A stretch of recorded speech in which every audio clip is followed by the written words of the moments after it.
Get your stinking rat out. It's late night large.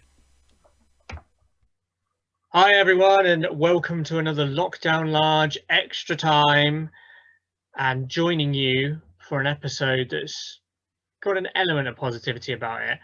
As you might remember from last time, we discussed the atrocious European Super League announcement and everything that it threatened within the English football pyramid. I think we did that to death almost. It was quite a lengthy entry last week, but we were so happy. I think all of us, almost, I would imagine almost anyone who tuned in, most of the football community was pretty ecstatic that within about 72 hours from the original announcement, the whole thing was shit canned amidst unprecedented direct action, people power, protest, the players coming out on social media, managers in interviews, pundits almost universally coming out against the idea. So it's all gone. Or is it? Are we really that naive? Has it gone away forever? Have we told them clearly enough that this is unacceptable? We're going to flesh all this out and more, because tonight's edition will be about the fallout from the collapse of the ridiculous European Super League proposals. My name is Aaron Bliss, and this is my not so esteemed colleague Mike Large, and we'll be having a little chat tonight. We may well go beyond our normal allotted time because, of course, this is quite an important subject. Mike, opening thoughts? I think that obviously to expand on what you said there, I think there's not a person that gives a shit about football in this country, or probably any other, that isn't glad to see hopefully the end of such a ridiculous idea. Certainly that we'll be glad to see that obviously our six clubs, the big six that represented this country, pulled out. I do think that just shows you can you imagine what decision making? I can't get my head around it. You've got these massive companies, which is basically what they are. Football clubs are. They're businesses, especially to the people that we're talking about. Now, it doesn't mean that's all they are, but in their eyes, they're businesses. Mm-hmm. What sort of top level decision making is going on there, to the point where all six of them can make such a horrific, misguided decision that they may potentially never recover from, and reverse it so quickly? How did they not see? How did they not know?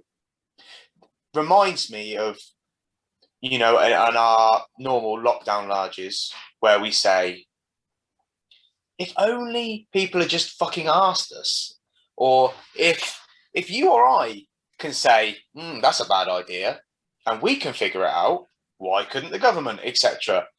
We've used that kind of train of thought many times, and never has it been more fitting than in this situation here.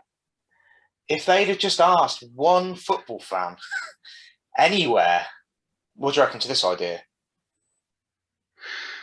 Well, do you see what I mean?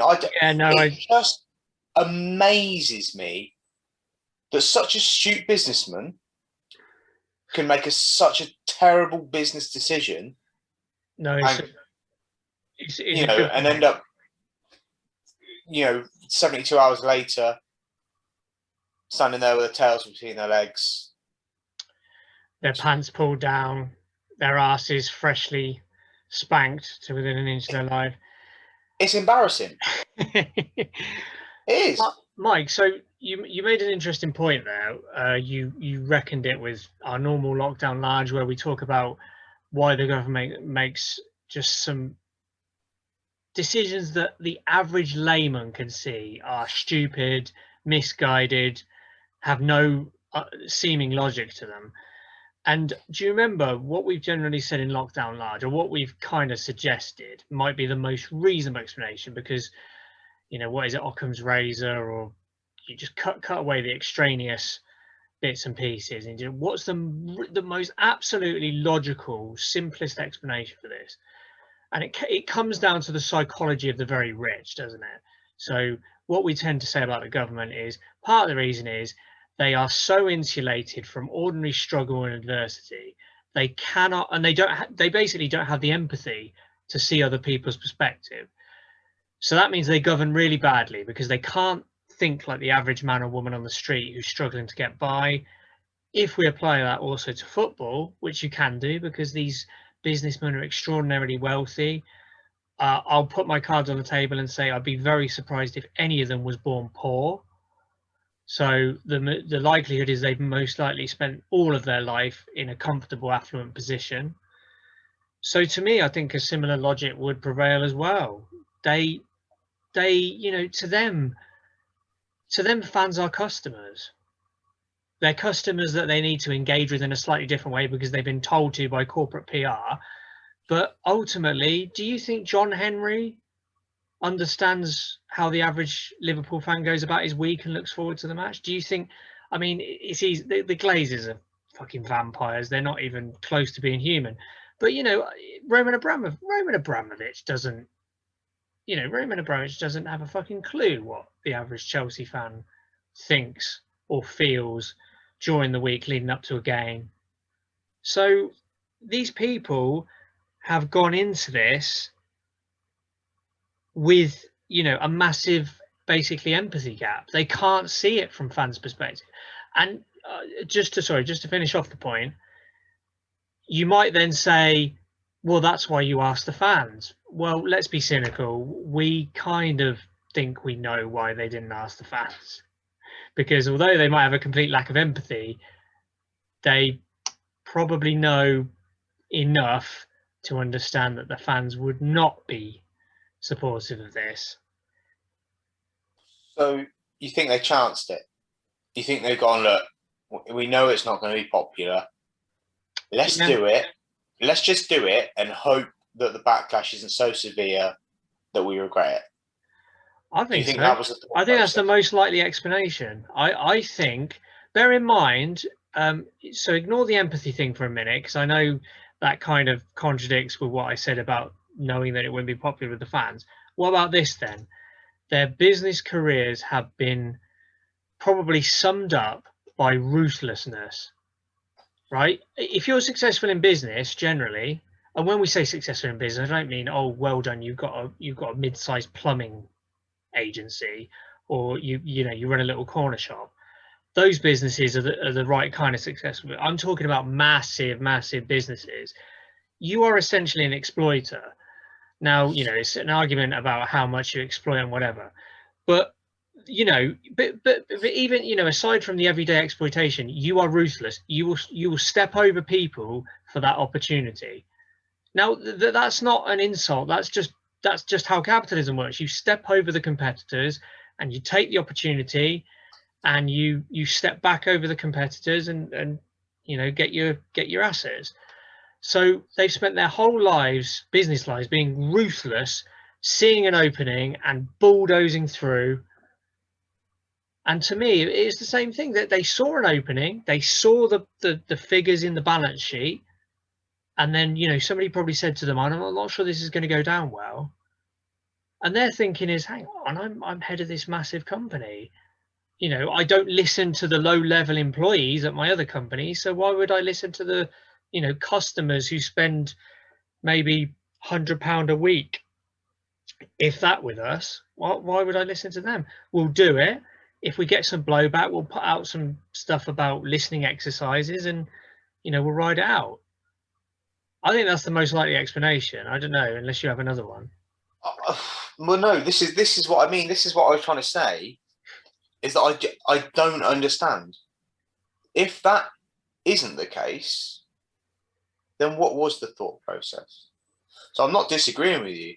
I think that actually, I'm struggling to think of anything that's more plausible. But I still, even if we subscribe to that idea, do you know what? Yeah, that was what happened. I still can't get my head round how. Okay. So every now and again, a company, whatever the sector, a large company will make a cock up. They'll make a stupid decision. They'll run some sort of promotion. They'll run some sort of advert. They'll make a business decision that bites them in the ass, or it happens. Yeah. I just can't see how, at the same time, the biggest 6 football businesses in this country all made the same terrible decision. Like, how you if one makes a fucking stupid decision, you go, what? That. But all 6 of them, not one of those 6. Might I suggest? We're going to be regretting this very soon. Was it? But do you not think it was domino theory? So what? I do. I think it was. So the powers that be in the ESL. I think you're right. I think they've got on the phone. They've gone. Liverpool. United are on board. Do you want to be 300 mil a year worse off than them, or you getting on the bus? what you saying? Spurs, hello Spurs. Yeah, I know money. Yeah. That's we know you like to talk about that. Yeah, so we got these other clubs, United, Chelsea, whoever it was, that they're on board. Are you? We're extending you an invite for some reason. You're welcome. Fancy it? Fancy an extra 300 mil?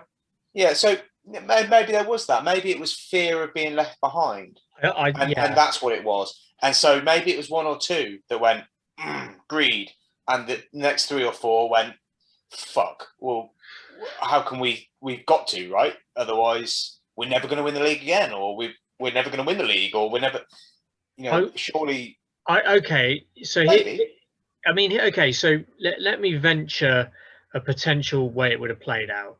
So we now know that Joel Glazer was one of the drivers of it. Now, we're both United fans. We were both ashamed at how they dragged the club name through the mud, but we're not hypocrites because we have never supported the Glazers. We oppose them taking over. We've called them every name under the sun while they've been draining money out of the club. So there is no hypocrisy, unlike, say, some of the fans of these clubs who are still trying to contort themselves. I'm talking mainly of, let's say, Chelsea fans or Man City fans say, oh no, they were misled. But the bottom line is, I think Joel Glazer led United into it. Liverpool, to be honest, were probably on the coattails because I think John Henry is a crafty bastard as well. So, but the thing is, both of those clubs were both led by not only money grubbing, but status. So we are the elite clubs. United and Liverpool are the legacy elite clubs in terms of domestic and European honours. So you could argue, even if Liverpool weren't all in first, they're looking at that and going, hang on, we're about level. We need to be in this if you're in it. So that could have been almost playing against each other. Now, in terms of the other clubs, I mean, it's not even worth talking about the motivation of Arsenal. I mean, Arsenal are just a joke at the moment. So we all know why Arsenal got involved. Chelsea and City were slightly different. So Chelsea, Chelsea and City, neither of them really need the money. We know that. You could argue that the European Super League wouldn't even be a thing if it wasn't for the owners of City and Chelsea, because ultimately, I'm going to say it all out. I was going to try and put it in a blog, but then I thought, oh no, it has to have a bit of research to make these claims. But without doing the research, to me, Abramovich was the first driver of the massive inflation of transfer fees and then player wages. City then notched it up an even higher level. So to me, those two clubs, with their financial doping, have raised transfer fees and salaries so high, way above the natural base rate of inflation, which to me has contributed towards the mess that these clubs are in at the minute. So you could argue that. But Chelsea and City, it was quite shameful to see them involved. I mean, Abramovich I think it was clearly an ego thing. Oh, we're as fucking big as them. Yeah, no, we're in. Yeah, fucking get us in.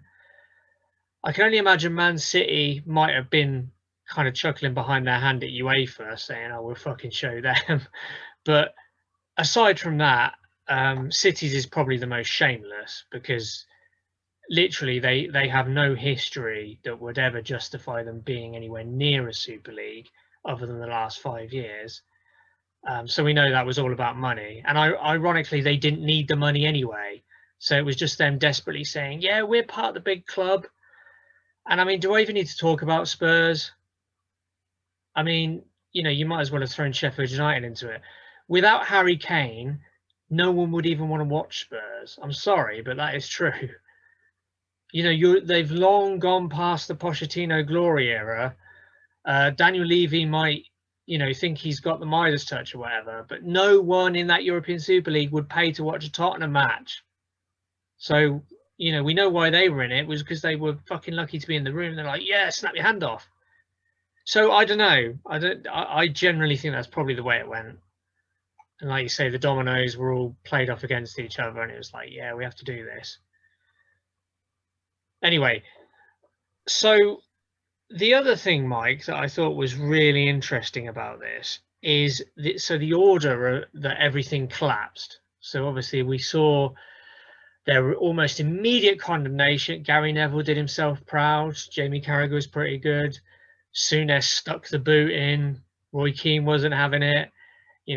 Almost everyone. Alan Shearer was as angry as Alan Shearer gets.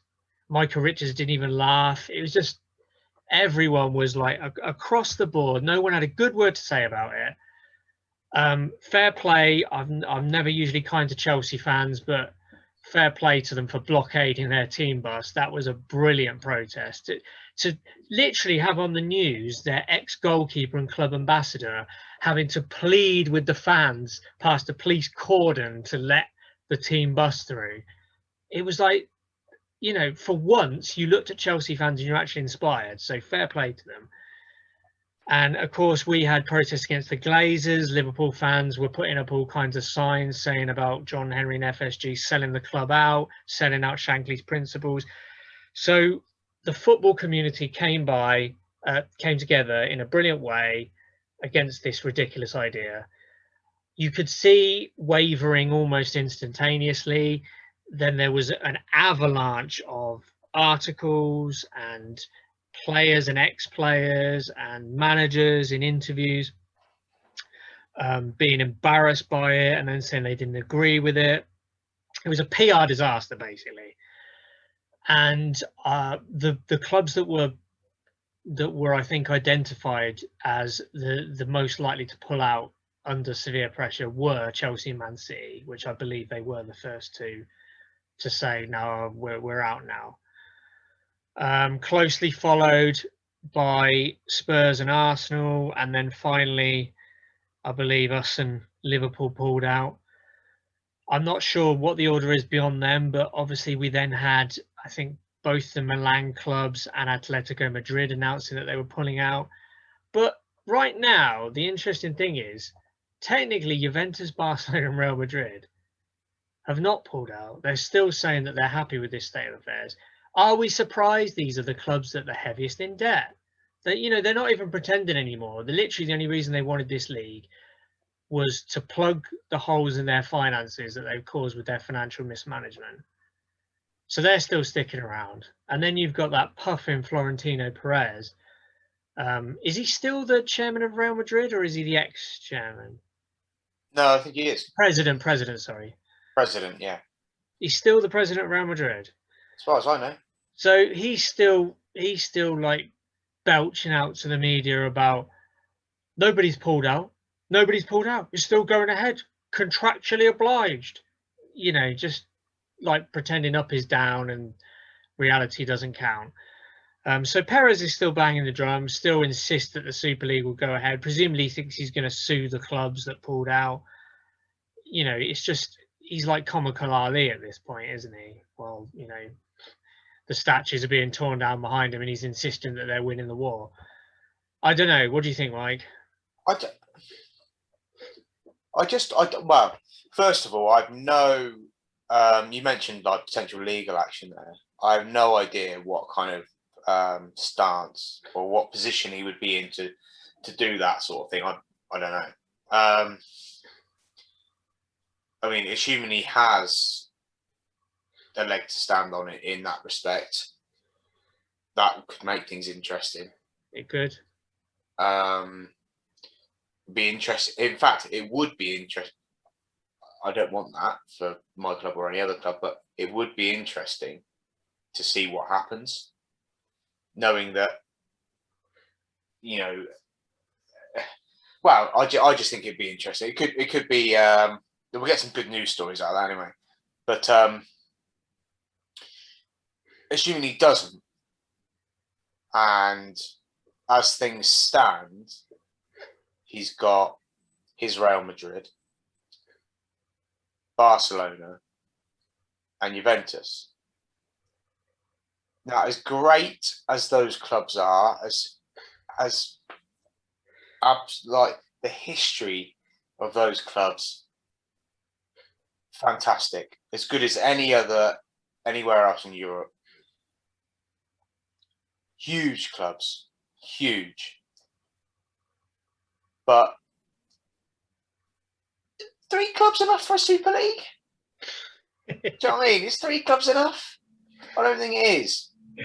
I don't think it is. So you certainly couldn't have anything near the format they wanted to. No. So let's just say he's hell-bent on keeping this thing alive. And those 3 clubs will not. I understand financially they probably can't now. Or they could, but, you know, they've got quite significant financial reasons for staying in it. Not condoning it for that reason, but we can see why they would. Now, what do? Do you go with those 3 and have like a midweek league between those 3? Don't think that quite have the same 3 appeal. clubs. Like, how many Clásicos would you play a season? Like a dozen Clásicos a season? Yeah, and the thing is, and I think it was Rio Ferdinand that said this, the reason these big games are special is because they don't happen every week. To be fair, I did say that last lockdown large. So no, see, no one's interested in what you've got to say. They want to hear what Rio's got to say. Oh yeah. But yeah, so yeah, but Rio. I mean, to be fair, Rio does talk bollocks as well. Like, did you hear him like mugging off Newcastle fans, saying, "If you don't like Mike Ashley's ownership, why don't you get your hand in your pocket and buy the club?" So, yes, Rio. I didn't hear that. No. Because people then threw that back at him after he opposed this and said, "Oh, Rio, why don't you ask United fans to get their pocket change out and try and buy the club?" Which obviously hurt me because I'm a fan, but Rio does talk bollocks now and again. Potentially, but he was spot on with everything he said about the Super Fair League. enough. Okay. So, so do they go with those 3 and just have So then, what's the next option? Do you find the next rung? Go to the next rung of clubs throughout Europe? How do you call that a Super League? You know, so then what you do? You start inviting Everton and Villa and clubs like that, go to Mike. You know what I said last time as a joke? Is it such a bad idea? Instead of a European Super League, an elitist European Super League, why not have a league that is only played by teams that have won the European Cup. What about that? Then you could have Villa, you could have Nottingham Forest, you could have Porto, you could have. Did Steaua Bucharest win it? Red Star Belgrade? Marseille? Yeah, shit idea. Shit idea. Is it a shit? I think it's a fucking amazing idea. We need to do it. Right. We support the European Super League now on this condition. It's no longer an elitist club, although it is. So it's elitist in a different way. Only teams that have won the European Cup in their history. No Arsenal, no Spurs, no Shitty, but Red Star Belgrade and Steaua Bucharest and Nottingham Forest and Malmo, Hamburg. Snap your hands off, wouldn't they? They snap your hands off. Yeah, but you'd still have all the massive clubs as well. You know, you'd still have Bayern Munich, you'd still have Juventus, you'd still have Milan, us, Liverpool. Win-win. What is not to like about that idea? I think I read somewhere. I think there was a quiz that I did a few months back that confirmed that I think only about, was it 37? It might even have been less than that. Only about 30-something clubs have ever won the European Cup. So yes, it would be a big league, but it would be a manageable league, or different leagues. I can't even tell if you're being serious or not. All right, how about this, Mike? Right, the Super League is not every season, but why not have a tournament extravaganza in an off season, i.e. a season that doesn't have the European Championships or World Cup? Go into an off season and have a tournament extravaganza. Right, the Champions League, is sacked off for a season. Hang on, listen. It's only one season every 10 years. So every decade, you have a tournament extravaganza that only includes teams that have won the European Cup in their history. But only every 10 years. So in that way, every 10 years, there's a chance for another club or two to enter into the hallowed knockout tournament that happens every 10 years. I think that's an amazing idea. So what are you going to say to the people who would have qualified for what would have been the Champions League that year? I'm guessing that there would have to be an alternate tournament. Maybe we could reprise the... well, they'd either have to... I guess they'd have to go into an expanded Europa League, wouldn't they? We'd have to slightly tinker with the Europa League format because they'd have to have a trophy to go for. Then obviously the winners of the Europa League would still qualify for the Champions League the season after. Yep. Well, there you go, guys. Just when you thought that the people in charge of your favourite clubs, your big six, had the most ridiculous ideas. No, wait. Okay, I've improved the idea. It's no longer a league format. Okay. It's still every 10 years, right? But listen, it can be done in an off season because it wouldn't be a league format. What it would be is a straight knockout tournament, but only featuring the teams that have won the European Cup before. So it would be like a European Super Cup, but be given a different name. So maybe it would be like, I don't know, the European Legacy Trophy, right? And then all these previous winners, Benfica, Nottingham Forest, Malmo, Steaua Bucharest, Red Star Belgrade, Marseille, they go into knockout tournament. So I don't know if there's 30, 33, 35 of them. I guess we'd have to work out a situation where if it's an odd number, then someone gets a bye in the first round. But yeah, it's just a straight knockout format. So that way, I mean, it's not going to take long, is it? 4 or 5 games maybe to win it. But okay. Then you would win that legacy trophy. You just have it as a pre-season friendly cup, don't you? No, but not a friendly. It's got to be like prestige. In place of a pre-season friendly cup. Yeah, but it would not be friendly. Like I say, it would be every 10 years in an off season. Yeah, maybe either right at the very end of a season. In fact, I'd say right at the very end of a season would probably be a better time to have it, rather than the very beginning, because people are more likely to be fitter. I know they're going to be fatigued, but they're going to be fitter at the end of the season than they are at the beginning of their pre-season. So for value of, you know, the quality we'd like to see, you'd have it right at the end of the season. You could argue maybe the end of May or the beginning of June following the European Cup final. I don't know. Hey, it's an idea. But to me, that would solve a lot of the problems of the European Super League, but would still put lots of money in the coffers, surely. I should be on UEFA. I'm not sure you should. I'm not sure you should. Basically, what you're doing there is you're just giving a load of money to. Okay, you'll have teams like Forest, but you're just giving a load of money to the teams that have already won. Are you saying I'm even trading harder for those that haven't? You're saying I'm trading one form of elitism for another? Yes.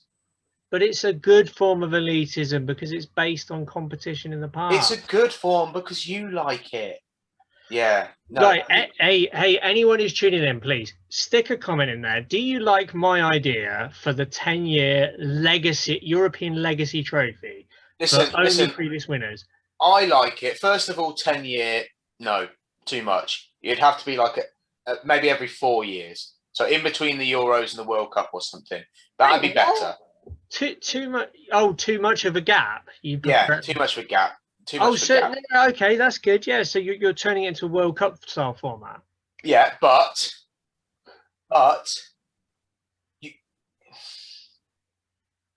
it's too good. Mike can't even come up with any no legitimate opposition to it.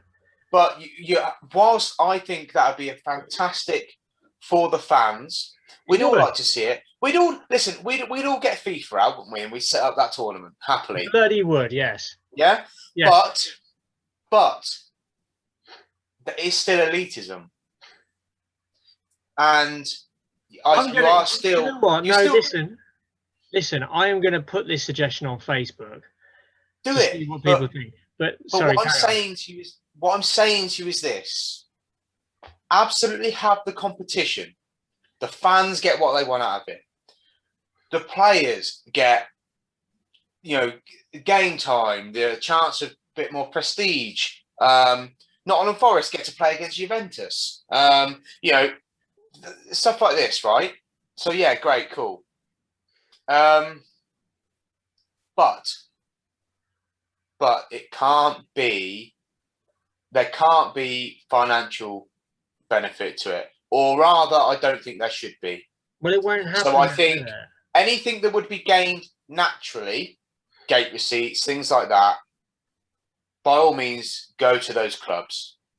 But I think the bulk of the rest of the money, if you like how UEFA currently distribute funds that obviously a lot of the big clubs are whinging about before, how they did it. They go out and they go into grassroots football in those countries. Yeah. And or they filter through the pyramid. No, see, together we fleshed out the perfect tournament. So I think we have. Yeah, my general idea was great, and then your idea where it's actually more altruistic than greed. So although clubs will get their gate receipts or whatever, like the TV rights or whatever, should be distributed amongst the grassroots of the competitor nations. Yeah, and you do it fairly. So you take the big pot and say there's 30 teams. I know it's a few more than that. So there's 30 teams and 10 of them are from England. Then England would get a third rather of the percentage of the money. And yeah.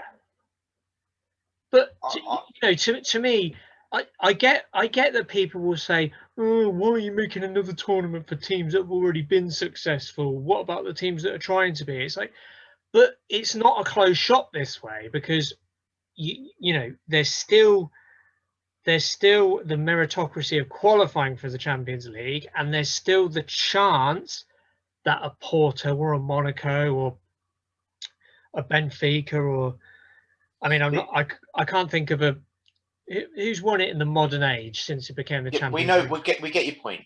We get your point. Okay. Anyway, I think that's a great idea. I'm going to put it out to the people, and late night largers, lockdown largers, let us know what you think. I have found another problem.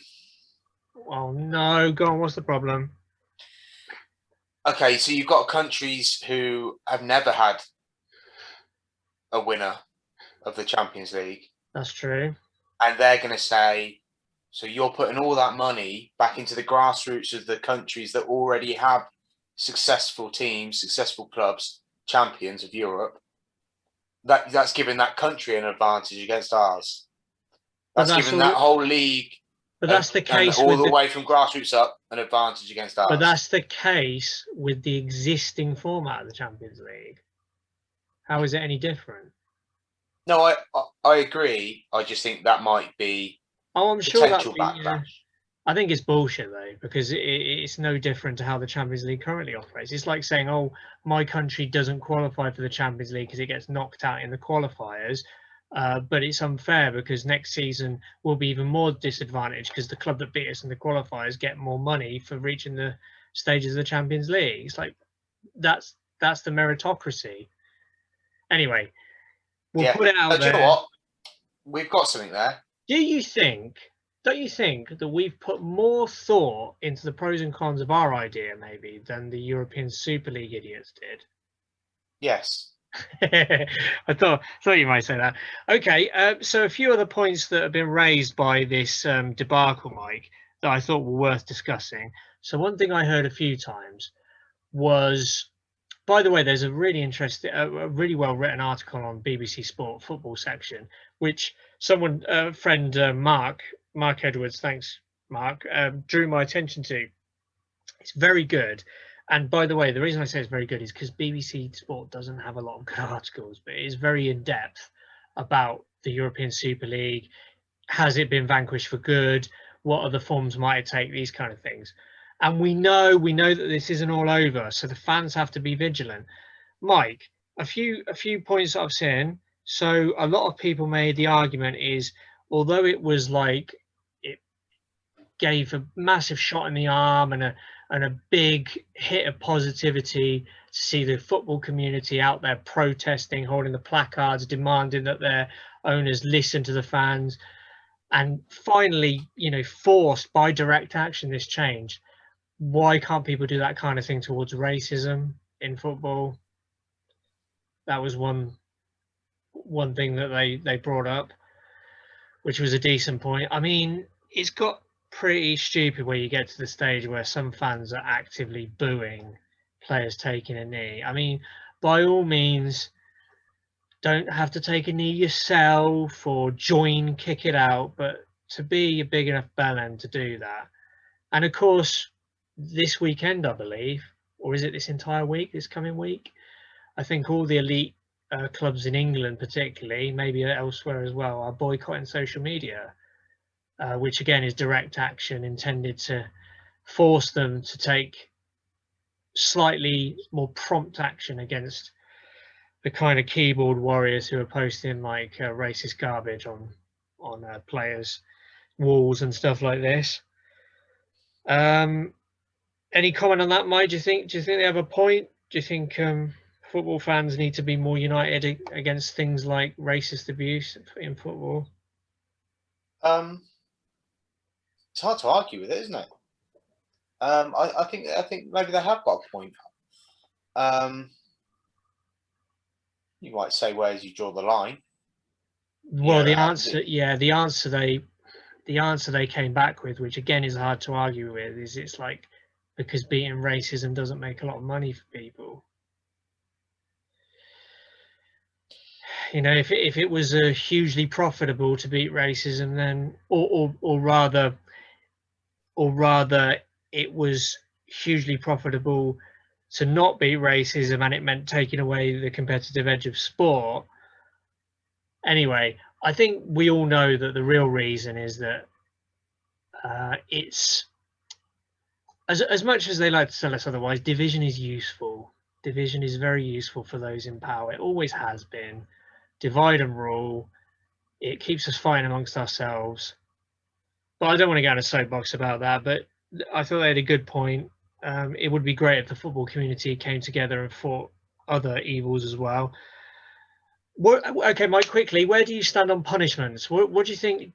Because, you know, a lot of people have been talking now, and now that this has been ended for the time being, a lot of people have said, right, we've cut the head off the hydra. Now we have to cauterize the wound, stop it growing back. And we're not going to stop it growing back by going, okay, guys, I hope you learned your lesson there. So their argument is we need to hit them hard and we need to hit them where it hurts now. And I say them, that includes the club we support. Would you support punishment on the 6 clubs who decided to do this? And how? So I've seen what punishment would you agree with? Yeah. So I've seen it myself, a little bit of back and forth. I'm not getting involved in it. Better than that. But I've seen a bit of back and forth, and you know, people saying, right, fucking relegate them all, or even less severe, but you know, dock them 20 points and a big fine, or some people saying just fine them. And let's be honest, the fine is what's going to actually hurt the people that made the decision, because money. But that you see people come back with and say, well, hang on a minute, the actual club, the fans, the manager, the players, none of them have done anything wrong. And then you get the come back again to that. Well, look at teams that have had points docked for financial discrepancies and like fraudulent activity before and relegated, etc., etc. That wasn't their fans or their manager or their players, and so it's tough. And there's merit, usually some merit to most of the stuff I've seen actually, where at least you can understand their viewpoint. Personally, I think that it hasn't done enough damage outside of those clubs to warrant, because it was so short-lived, to warrant as severe sanctions as some people have called for. But what I do think is there should be some sanction. I think there should be some punishment. And maybe I'm saying it because one of the clubs that would be punished would be my own. So maybe that's why I'm saying it. But I don't think relegation is something that should be done. That'd be ridiculous. Can you imagine the leagues without those clubs? I don't even necessarily think that duck them points. I don't think that is necessary either. I think it's very, very clear to everybody the reason that the awful decisions were made is money. So with that in mind, hurt them financially. But how? That's not saying docking them points won't hurt them financially, because it will do, have knock-on effects, etc. You find the clubs. What? So yeah, but I mean, how do you set the fine, and do you judge it by the turnover of the club, or would you? So in terms of a fine, or rather a financial penalty, what about a transfer embargo? What would you think about that for punishment for those clubs?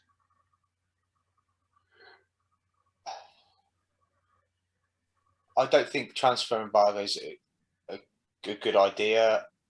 Do you think that again punishes the fans? Well, it does, and I get it. Like, other clubs have been punished and been fucked over, and that wasn't the fans' fault. And why should they suffer? And I get that. I do absolutely. Some clubs have gone out of business. Look at Bury. I mean, exactly. Bury. If anyone needed a bailout, it was a historic club like Bury, and they were allowed to go under. If you forget the pun, they got buried. shocking pun. But yeah, It was worth it for that look, look. you make a good point. I wish you'd made it in a different way, but you make a good point. I don't think the thing is though, you take those clubs that you're talking about punishing there. It's a lot of money that you put transfer bans on them.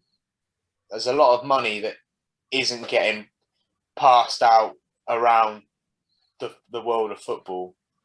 That could potentially have effect on other clubs as well. See what I think. I don't think that's fair. Okay, what about this? What about you levy a fine on them according to their turnover?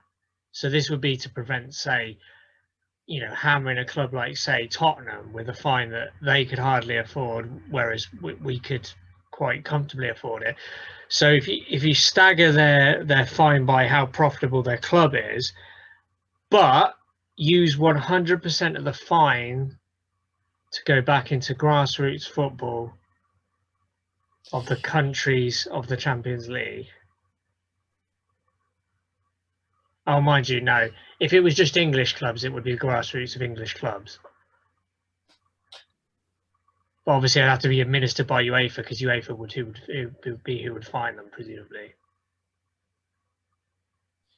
Well, I mean, okay, so you look at the punishment has to fit the crime, right? So we take the English clubs, so we take them 6 clubs, those 6 English clubs. Who would they have wronged? Well, I mean, fans everywhere, but who would have? It would have been the pyramid. It would have been immediately the rest of the Premier League, and it would have had a knock-on effect downwards. Yeah. So I think that those other clubs, the ones who they would have so easily fucked over and not thought twice about, those other clubs that should benefit. So I think what you do, and I'm torn on whether you did do it by turnover or not, because effectively they've made the same decision. Tottenham have made the same decision. They've put themselves in the same boat as actual big boys around them. Like, should they get away with a lighter punishment just because it's proportionate and they can't afford it? Don't know. I'm torn on that. But let's, for argument's sake, say we do have a proportional punishment based on turnover. Yeah. I think what you do is you take 10%. Let's say 10% of those clubs' That is a hefty annual fine. turnover. Huh? That is a hefty fine. 10% of their turnover for the next year. You take that money, and you can either do 2 things with it. You can either use it as extra prize money for league position finishes for the other clubs, or you can just filter it straight down. You can say, right, 50% of what we've generated here is to be divvied between the rest of the Premier League clubs. The other 50% goes down, works its way down the system, because it was all of you that would have been fucked over in some way, shape, or form. Yeah. So let's turn their greed against them. I think yeah. Do you know what? I think your idea has its roots in a very positive form of redistribution. I like your idea about, well, you were going to fuck those other 14 clubs over, so to punish you, we're going to share part of your profits out with those 14 clubs. That means that they can get closer to you. So that's what you get. You try and remove competition. We increase competition forcibly from you. Of course, there's a few problems in your plan. Number one, Mike, you say 10% of turnover as if that's a casual figure. Now, bear in mind that most Premier League clubs and elite clubs operate with 90% of their turnover going on player salaries. So you're effectively saying that they would have to go in debt just to pay the rest of their staff.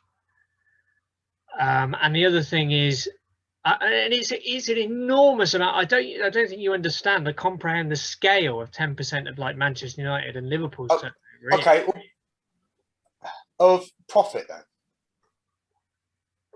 I mean, even 1% would probably be a significant amount of money. 10% of their profit. So you take their running costs out. You're not looking to. I think you'd be surprised how little profit they make. I think you'd probably be surprised. I don't think they do much more than service debt, some of these clubs. Anyway, what I'm saying is your idea needs a lot of polishing, but I like the idea of saying, let the punishment fit the crime. You tried to buy your way out of proper competition, therefore we're going to seize some of your money and redistribute it to the clubs around you that are going to be able to get closer to you to punish you for that. So you wanted less competition, you get more competition. But there must be some filtering right down to the lowest level. We need better facilities at grassroots. Or, you know, it's been languishing, obviously for a long time, but the last 10 years under this, you know, this particular period, it's just that not hardly any money has gone into grassroots. You know, you blame the FA, yes, they're to blame. The government, they're to blame. Local governments, they're to blame. But the bottom line is there's not enough money in the grassroots for women or men's football. So we agree on that. Okay, Mike, where do you stand on the subject of... So one thing that I thought was really important, the point to make, is not only is this not completely beaten, it's only been beaten back. We know this is going to raise its head again. So we've got a few things to think about. And one of the things which obviously can be translated to the political scene is understanding that people power, everything is a struggle. Struggle doesn't mean you wait around and do nothing and then something shit's happening and you stand up and protest and then the shit thing is kind of retreats and then you go on doing nothing. Because as we know, the rich sociopathic fuckers who are bleeding these clubs dry, they'll look for another opportunity to do this in a slightly different format that we maybe won't recognize as easily. Now, what has been floated, which immediately occurred to me, but a lot of people have now mentioned it, including potentially, I think, Oliver Dowden as part of the government. You know, Johnson obviously seized on this as part of populism. I'll come back to him later. The 50+1 ownership model that we have in the Germany's shown us the way forward. So effectively what that would mean is every elite club, and eventually you would argue every club down the pyramid, would be required to have a 50+1 ownership model, which means that half plus 1% of the half plus one, as in just over half of a club, must be owned by a supporters trust, i.e. the supporters who either go to the games or the wider supporters chip in so much every year to keep the club running, and they therefore own just over half the assets of the club, meaning that no matter how greedy the other half of the owners are, they would never be able to unanimously make a decision like this because the supporters would vote it down. So basically democratizing clubs and also giving fans a very real stake in the fortunes of their club. Yeah, you see where I'm going with this? Now, Yeah. we obviously would need to learn a lot from Germany about how it's administered and stuff like this. But do you think, first of all, do you think it's a good idea? Do you think it would stop something like this happening in the future? And do you think, what's the likelihood it will actually happen? Likelihood, well, so let's start with likelihood that it actually happened, slim to none. I don't know. I think it's crept up a little bit. It's being mentioned by the government. That is a lot. That brings it up just above slim now. Maybe, but can't see it. Okay. Yeah. Do I think it's a good idea?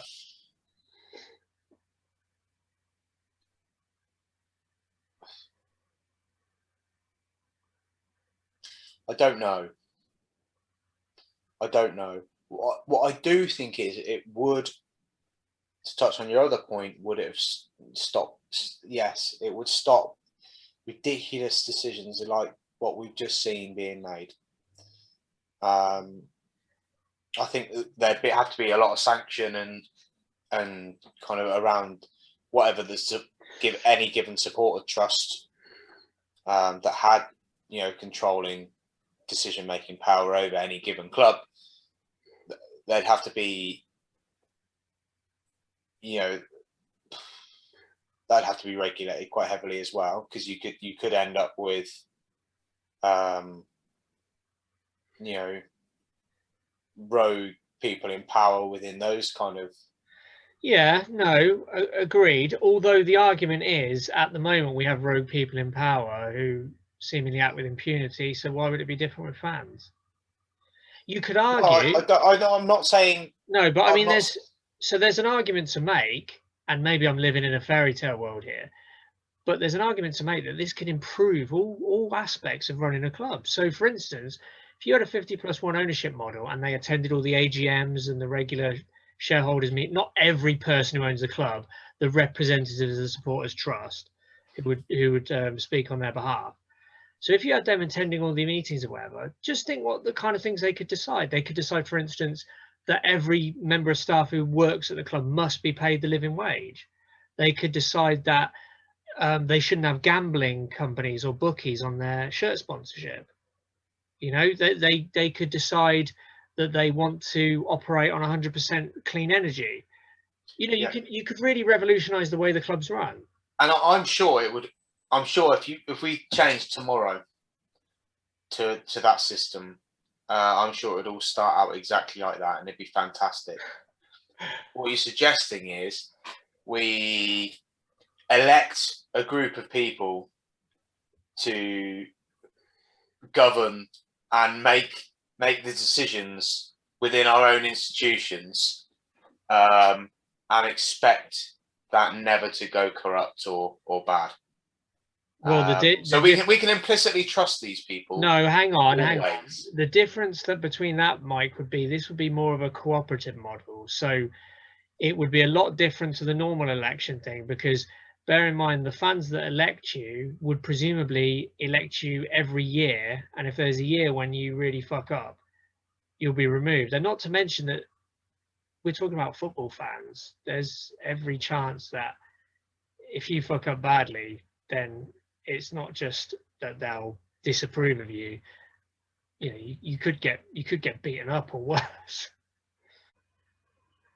Yeah, so I take your point. 50+1, I think, is a good idea. There could be some amazing things done, but as we know, electing people to a certain position doesn't always work out exactly the way we expect.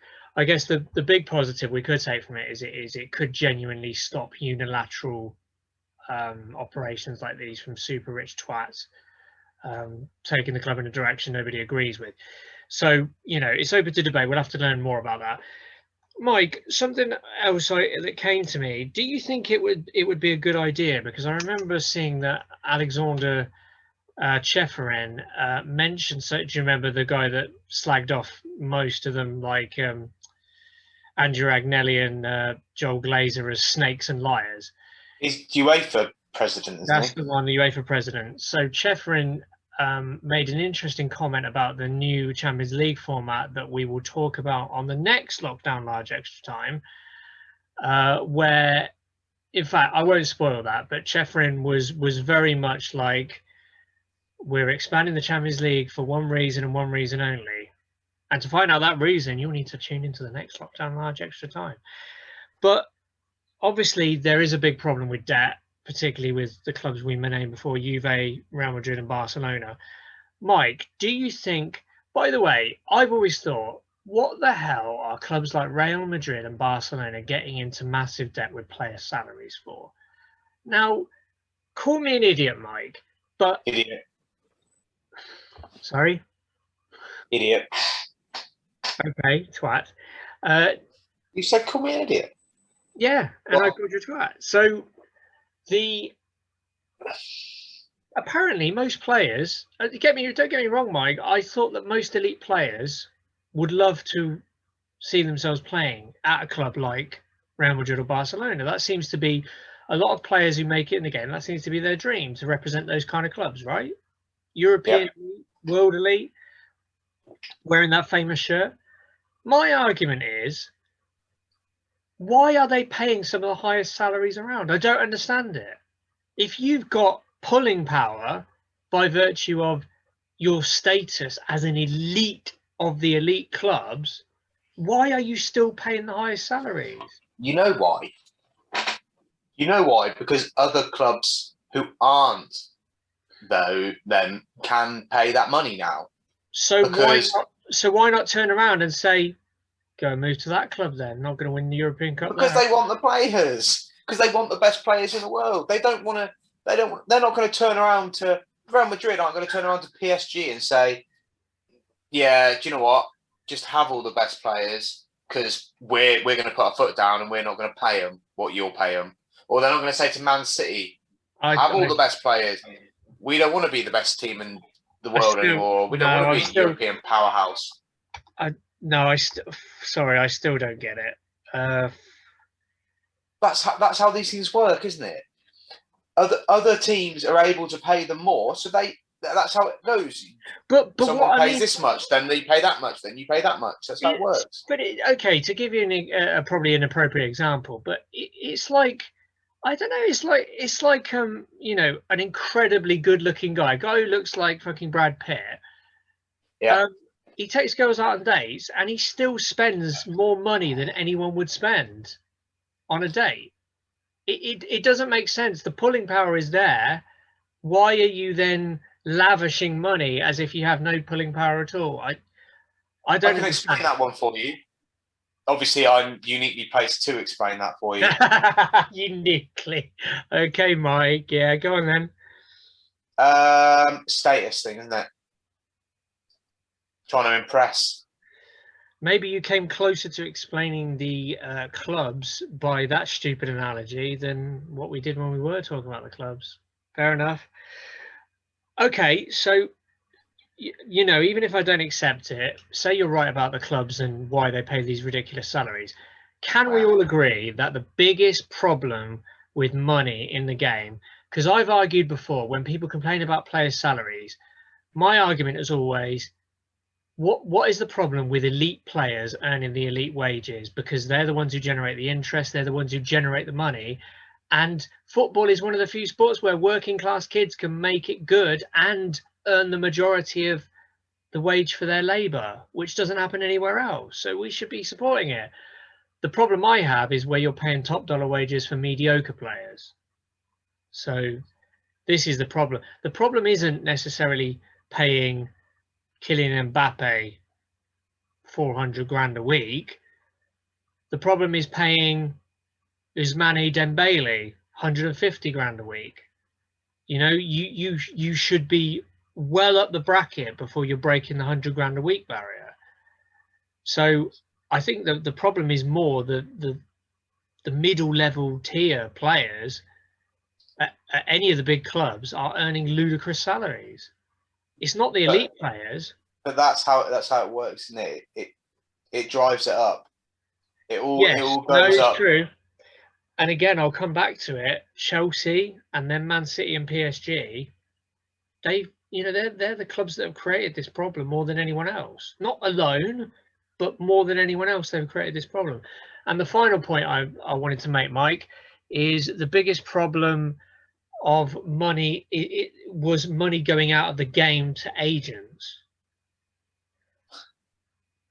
Would you agree that football agents need a lot stricter regulation, both to prevent them fleecing clubs, fleecing their clients, and also fleecing the average fan? Because, you know, we're hearing of multi-million pounds being paid to agents for one transfer. What does an agent do that no one else can do? We know what the players do. They have unique skills. Are you telling me if you represented Neymar, you'd only be able to get him like 10 grand a week compared to the guy who's representing him at the moment? No, I could probably get him every penny he earns now. So I come back to it. I understand that an agent isn't a lazy job, but most of them are bullshit artists. They're bullshit artists who ingratiate themselves with famous athletes for whatever reason. They've obviously built up a reputation, usually of being bullshit artists. But the idea that they deserve multi-million-pound payoffs every time they engineer a move, whether it's good for the player or not, and the fact that that money then disappears out of football, has always pissed me off. Particularly right. Go on. Particularly right now, you know, we're now we've been in the age of the super agent for a decade or more. Jorge Mendes, Mino Raiola, these kind of characters. I mean, what do you think, Mike?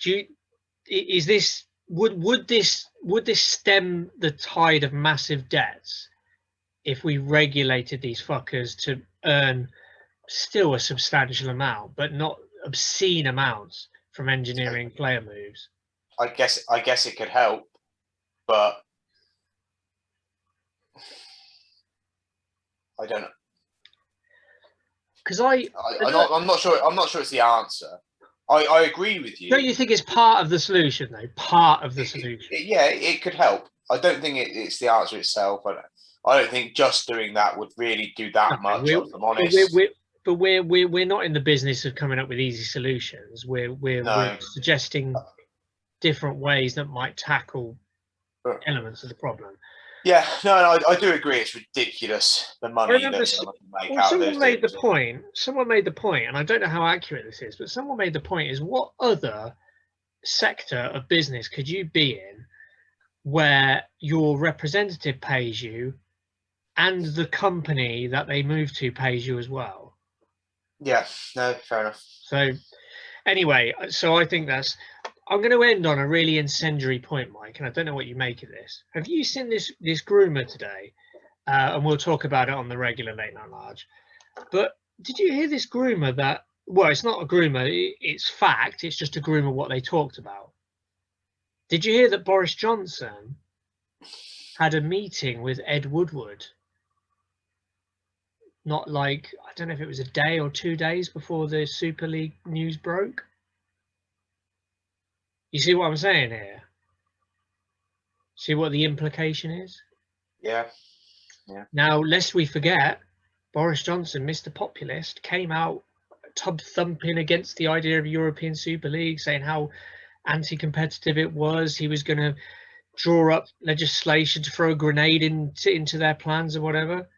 If he's met Ed Woodward prior to that, first of all, did they discuss the European Super League? And if they didn't, then you must be a fucking fool if you believe that didn't come up in conversation. So then the next question is, what was said about the Super League? Now, if Johnson said at the time to Ed Woodward, I don't agree with this, Ed, I don't think it's going anywhere. In fact, I will probably legislate to stop you from doing it. Fair enough. If he said the opposite, which he's been known to do at times, that's a scandal. Now, it's no more a scandal than all of the other times where he said one thing to one group of people and then said exactly the opposite to another group of people. But you see what I'm saying? In terms of the football world, he is now riding on the crest of a wave. Some football fans legitimately think he's on their side. Maybe he is. You're going to give him the benefit of the doubt this time? Yes. Well, okay, Mike, you can be the contrarian this time. The thing is, we can only speculate and all that. So we've been talking for a long time, so apologies if it got a little bit rambly, but we thought we needed to go through that in detail. So that's our opinion on the fallout of the European Super League and what might come next. We've speculated a little bit about. Join us next time for a discussion on the new Swiss style format of the Champions League, and I'm sure we'll have a lot to chew on in that edition as well. Anything to add, Mike, before we depart this week? Just the usual, like, subscribe, and all that good stuff. Yeah, come on, people. It's free. Click that fucking button right now. Now! Do it Otherwise, there'll be now. another worse European Super League.